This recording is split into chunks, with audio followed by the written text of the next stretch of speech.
From Sacred Heart University in Fairfield, Connecticut, this is The Pulse. Hello, I'm Salam Komsiye. And I'm Joelle Schrock. Thanks for joining us. 1 year later, and Hurricane Maria is still devastating Puerto Rico.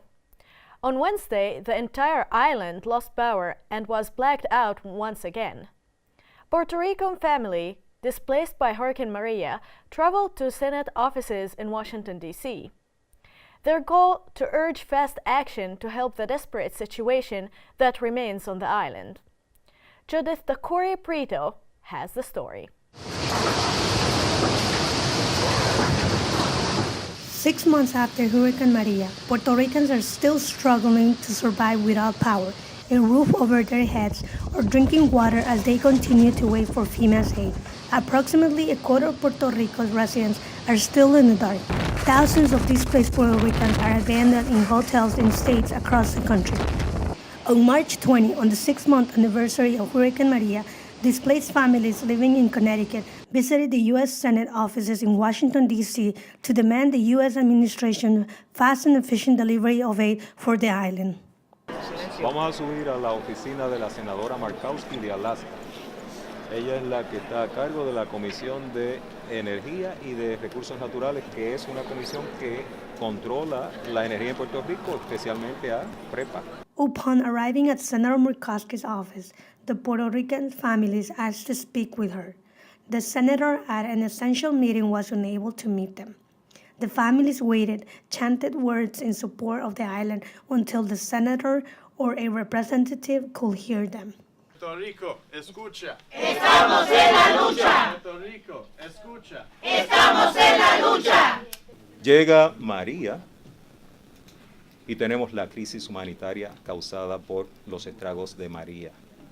Hoy día, 6 meses después del huracán, todavía hay 40% de la población en Puerto Rico que no tiene electricidad, no tienen agua potable. 60,000 familias sin techo porque sus casas fueron destruidas. Y ustedes lo saben muy bien porque aquí tenemos familias que sufrieron los efectos de María. Isaac Edwards, Brian Huggins, Michael Pawlowski, and Pat Markonich, representatives of the Energy and Natural Resources Committee, came into the office and agreed to meet with the families. My people still don't have clean water. Thousands of people don't have electric power. More than 1,000 people died. 300,000 people were being displaced. And we have 29% more suicides in Puerto Rico after Hurricane Maria. We are 9% poorer.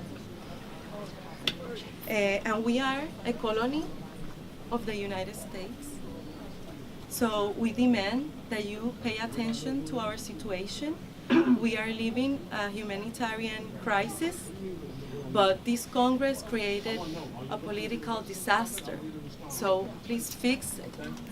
The representatives of the Energy and Natural Resources Committee took the families down to their hearing room to meet with them in a calm and more prominent place. According to the representatives, the site allowed them to hear the families without any interruptions. Inside the hearing room, the families led by Pedro Bermudez expressed their conditions of the island before Maria arrived and the devastation caused by Maria. Also, they described their current status as displaced families who were brought to the United States by FEMA. Y como veterano, and as a veteran, que no nos podemos negar a servirle a la nación, who cannot deny serving the country, de cual nos sentimos orgullosos de haberle servido. At the most, we are proud to have served this country. Pues ahora, But now, nosotros exigimos, pedimos de favor so now we demand and we plead que ayuden a nuestra isla. to help our island. Y si fue fuerte, el huracán más fuerte fue tener que dejar nuestro país para estar aquí. Each family member was able to speak to their representatives. Their testimonies were in Spanish. Their voices were heard with the help of the Make the Road Connecticut volunteers who translated their stories. The representatives listened carefully and noted the family's issues. Now, the families hope these representatives do something to help solve their existing problem with FEMA. I'm Judith Takuri Brito for the Pulse Plus. Hope can be the strongest key in overcoming life's challenges. It can help people to change their destiny after facing enormous difficulty.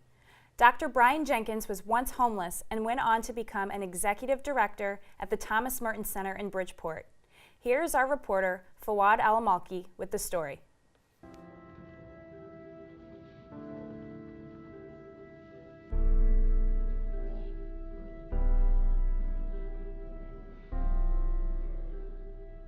The world is not a kind place.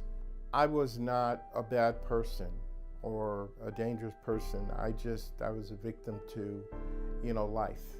And just enough bad things happened to me at once, and it really changed the course of my life. And unfortunately, I was stuck in this situation where I became homeless because I was drinking and drugging and just doing a whole bunch of selfish things.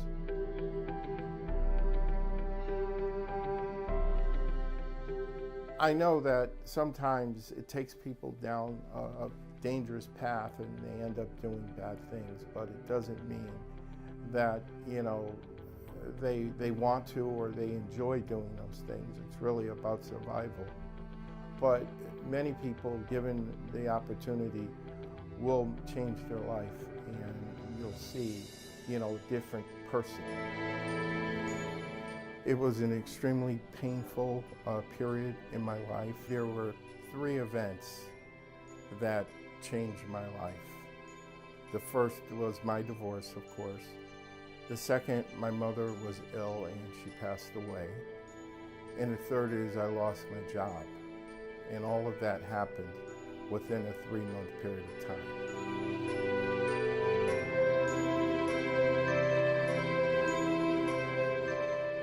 I just didn't know how to cope with it, and so I started to look for ways to, to escape the pain. I just didn't want to feel what I was feeling.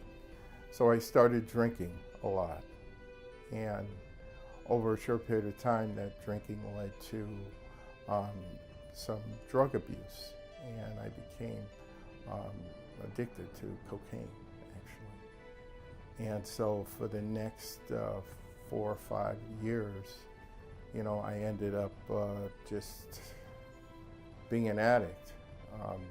I went from owning my home, losing it. Of course, being homeless, I had to find my food.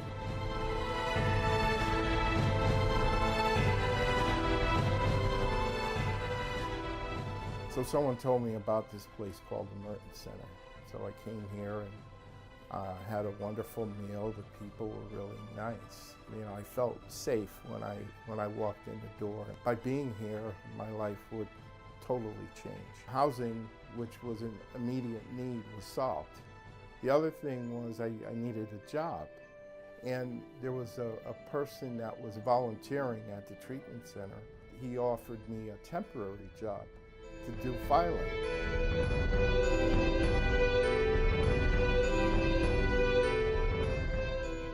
In 2000, I decided to go back to school. During the time that I was actually completing my bachelor's degree, the opportunity presented itself for me to come back to the Merton Center. The place where I actually, came to for a meal, to come back and work here as a case manager. After 4 years, in 2006, the opportunity presented itself to go to a similar program of Catholic Charities called New Covenant Center, and it's in Stamford, as an executive director.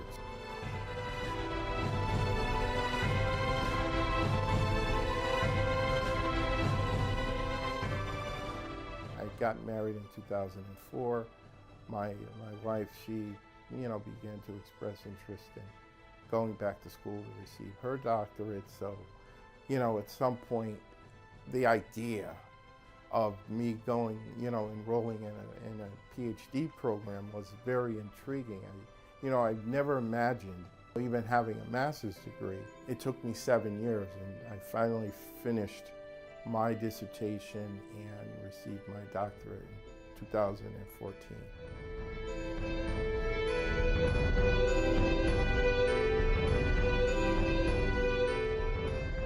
When I first walked into the Merton Center, and all I had was hope. That's it. Hope that something would be different the next day. And that hope turned to faith. Faith in yourself and other people.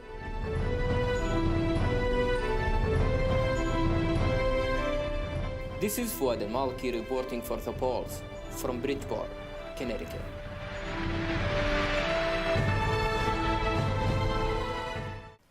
It's amazing how people can change their lives like this. He overcame so many obstacles to get where he is today. It's truly incredible. Yeah. After the break, music is in the air at Sacred Heart. We'll see how students and faculty are rocking the campus. And we'll celebrate the success of a nationally popular WSHU program.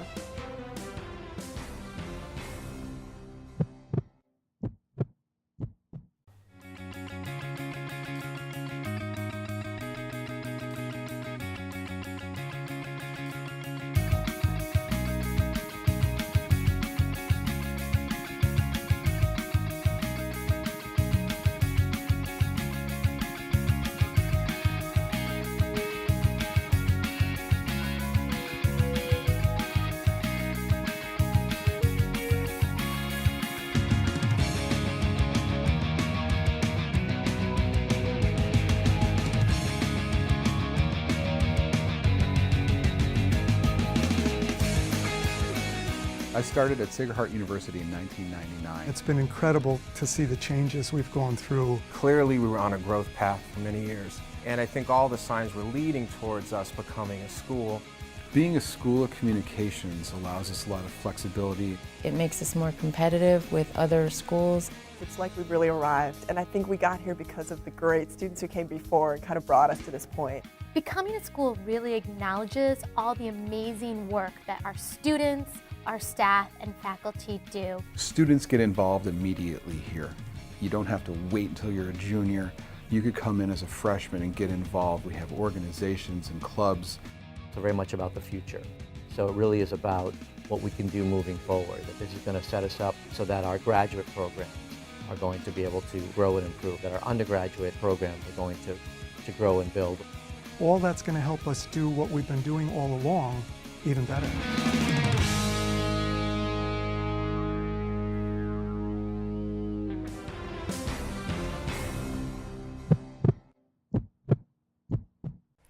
Welcome back to Pulse Plus.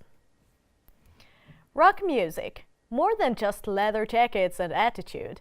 At Sacred Heart's School of Rock Colloquia, Julia Capolo met with students and faculty, discussing the impact that rock music left on themselves and society. The Sacred Heart community and rock lovers alike gathered in the Shine Auditorium to attend the School of Rock Colloquia. Here, students and faculty got to listen to different influential rock bands and talk about how they affected their lives.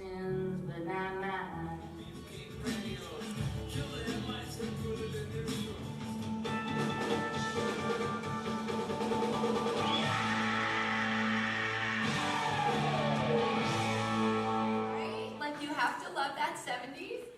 Susan Gannon, a psychology professor here at Sacred Heart, presented a clip from one of her favorite artists, Heart, and spoke about how music relates to humanity.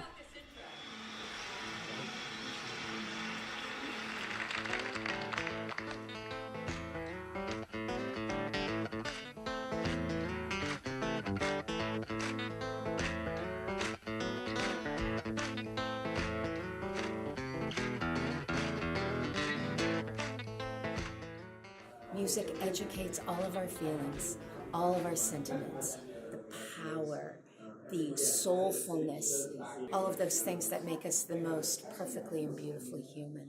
That's what music does. She also discusses how their song Dog and Butterfly inspired her to stay true to herself. You're just weird. I remember thinking that that one line, she had to try. And I was like, that's it.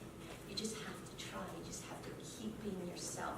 And the poetry that they wrote and the metaphor that was present in their music made me have to figure out what they were saying, but really, it made me figure out what I had to be feeling. Gianna DiMartino, a senior at Sacred Heart, also spoke about her love for rock music. I feel like I am rock music. I don't know, but all of the professors were, all right, I don't want to be rude or anything, but I was the youngest one up there. And what they were talking about, how it made them feel at those times when the music came out, what I feel and everything I've taken from it is exactly what they were talking about. Proving that rock music has worked.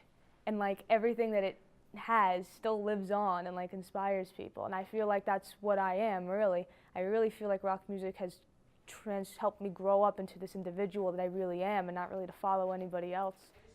Elaborating further on how rock music can inspire others, Gianna says it can also help those who struggle to speak up to have a voice. I think rock gives people a voice because it helps them figure out what they want to say.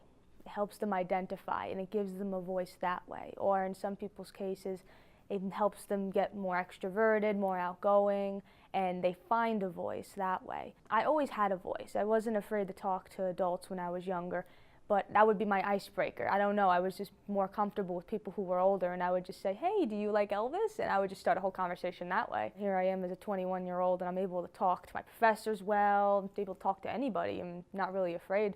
So I guess it gave me a voice that way where, not that I found my voice, but I was able to let my voice find me.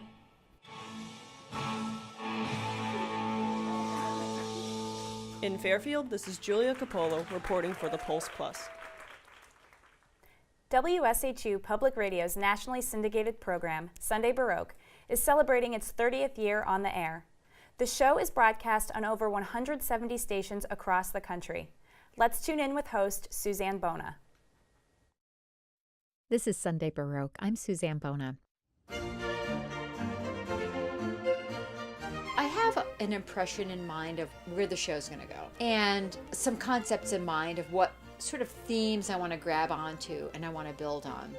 And then I start picking and choosing some pieces that I want to use. And I pick and choose some of the performances of those pieces that I want to use. So it's very much like dominoes, you know, you're sort of like building up, building up, building up. It's really important to be conscious of the fact that this is entertainment. This is not just serious music.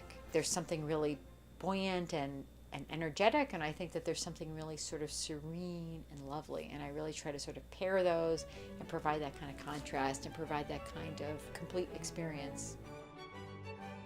I became the host of Sunday Baroque very much by accident. I was hired to be the underwriting director to help sell sponsorships, but I was allowed to learn how to do the radio part of radio on the weekends. And the program director who hired me said, play Baroque music. So I really made Sunday Baroque my own simply because nobody told me what to do besides just to play Baroque music. And that's how Sunday Baroque started, really. It was just this sort of very minor direction of, you know, play Baroque music. We're at over 170 stations right now, and we have stations in Guam and the Northern Marianas Islands. I've actually visited the station in Guam, not once, but twice. It's extraordinary, and we have, you know, large markets and small markets, so I'm really, really proud that we are on in places where it really is very, very meaningful for those listeners. Feedback is instantaneous, and so, you know, somebody hears something they like on today's show and like I hear about it immediately, and that's great. It is amazing. I love the fact that we're able to not only receive that feedback but respond really immediately and have, you know, sort of an interaction with listeners.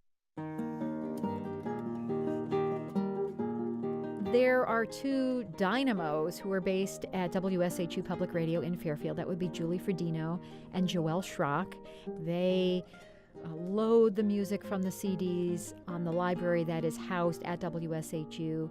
They do the editing and the production, and then they make sure that it gets from the WSHU studio to distribution to stations all over the world. So it is really an incredible brain trust of people there. For my part, I'm in a studio in Cincinnati, Ohio, and I get to work with our engineer, Rick Andres, and we put together the voice portion. I've written the script and I've edited the script, and we put together that part of the puzzle that we then send to Julie and Joelle in Connecticut. So again, it's this sort of collaborative effort across the miles between WSHU and WGUC Cincinnati. We have some people who've made extraordinary contributions to the show, to the station, and they've done this because they are so moved by the music, and they're so inspired by the music, and they're so inspired by the mission. I just hope that we don't lose track of that sort of direct listener to source connection. It's extraordinary, and it is really wonderful, and it's really gratifying. That just gives me so much hope for the future. It really gives me so much hope. After the break, we'll see the underdog story of one Sacred Heart sports team and how after 3 generations, a Brooklyn family says goodbye to home.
Welcome back to Pulse Plus.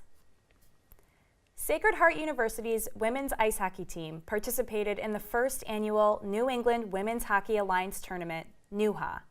Seeded number 3, the underdogs came out on top, beating the number 1 seed, St. Anselm, in a stunning upset. Let's follow them on their journey to becoming champions.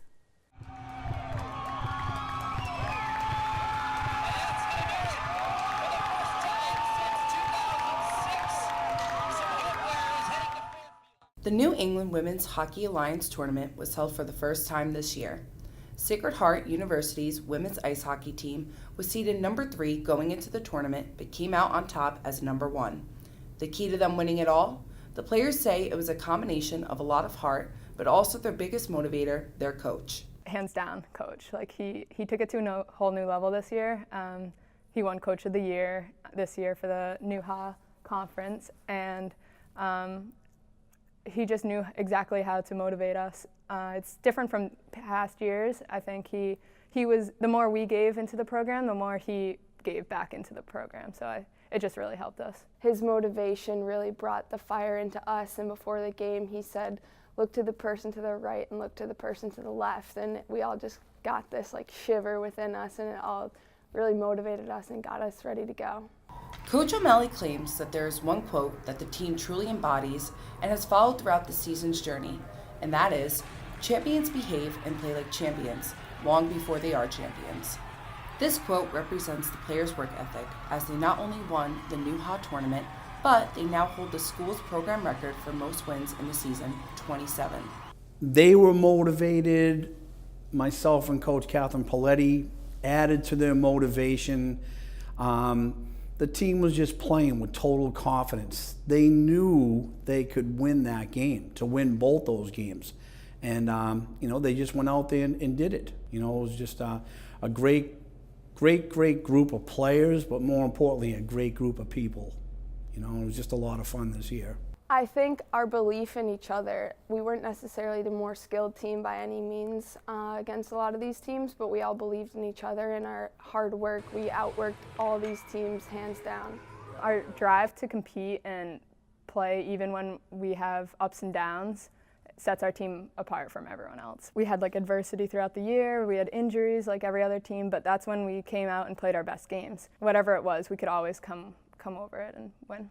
Looking back at their season's success, the highlight for them was in the last few moments of the tournament's championship game when the realization hit them that they had just won. I'll tell you, it was just a great feeling. I mean, just the seconds ticking off that clock were probably the longest seconds in a long time. But you know, the team just dug deep, got the job done. We were in our zone, and you know, that final second ticked off, and it was just elation.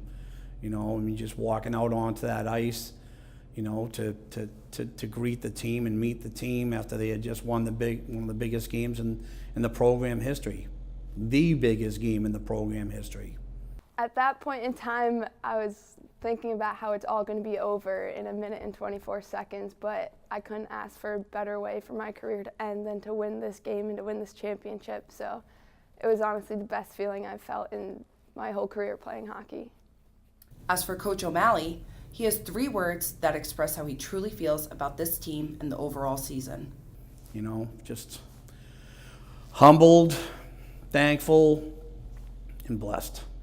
Yeah. Reporting for the Pulse Plus in Fairfield, Connecticut, I'm Gabby Newtile.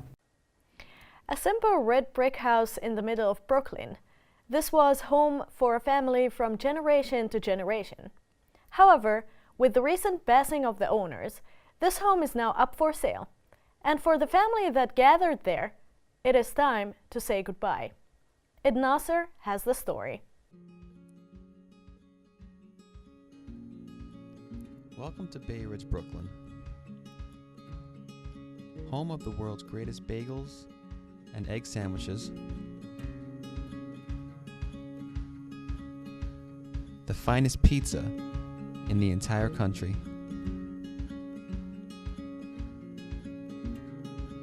and some of the most beautiful views in the world. It was also the home of Lila and Eddie Nasser. Located at 156 79th Street, this home has welcomed friends. And this is my husband, George. This is our son, Christian George. There. Family, and many grandchildren. Sadly, Lila and Eddie recently passed away, with Lila from Alzheimer's. You said that you forgot. After a while, you forget that they're here. Right. Happy birthday, dear 89. And Eddie of old age. Consequently, the house is now up for sale. Purchased in 1962 for $26,000. The house is now selling for $1.2 million and is being sold by their children, Michael and Marie. So what has it been like to come back to this household now that you grew up? The most difficult thing for me walking back into this house is the fact that they are no longer here after so many years of living here. The couple has lived there for over 50 years, staying side by side during the good times and the bad. The house is now open every Sunday from 1 to 3 o'clock, where guests will be able to see the beauty of this old Brooklyn brick home. And so far, it has been well received, with a good amount of foot traffic for those looking to come and hopefully find their new home. Yes, thank you very much. You're welcome. Is there any particular room in the household or memory that you hold closely? My favorite memory of this house is the kitchen. The fact that my mother and my grandmother were wonderful cooks and loved preparing food for the family. This home has seen many generations, from Lila and Eddie's own children, to their grandchildren, and to their great-grandchildren. What was one of your favorite dishes that Lila would cook? So my favorite dish that my teta made was wada anab, which was made with grape leaves that she grew in the backyard. And for those who don't know, what is wana anab? So Water Anub is grape leaves that you pick off of a vine and you roll rice and lamb with seasoning and you cook them in lemon juice. People will continue to look at this home during the coming open houses as the current family says goodbye. So with your parents being gone now, are you still going to continue to come back into Brooklyn? Yes, I'm definitely going to still continue to come into Brooklyn to visit my family who lives here and to do my ethnic food shopping in Bay Ridge. And hopefully, it will welcome with the same love and joy that it provided for its last family for a new one.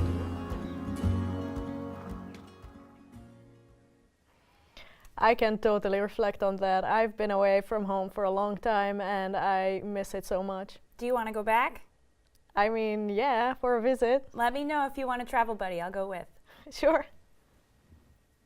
And that's all the news we have for now. I'm Salam Kumsayeb. And I'm Joelle Schrock. We'll see you next time on Pulse Plus.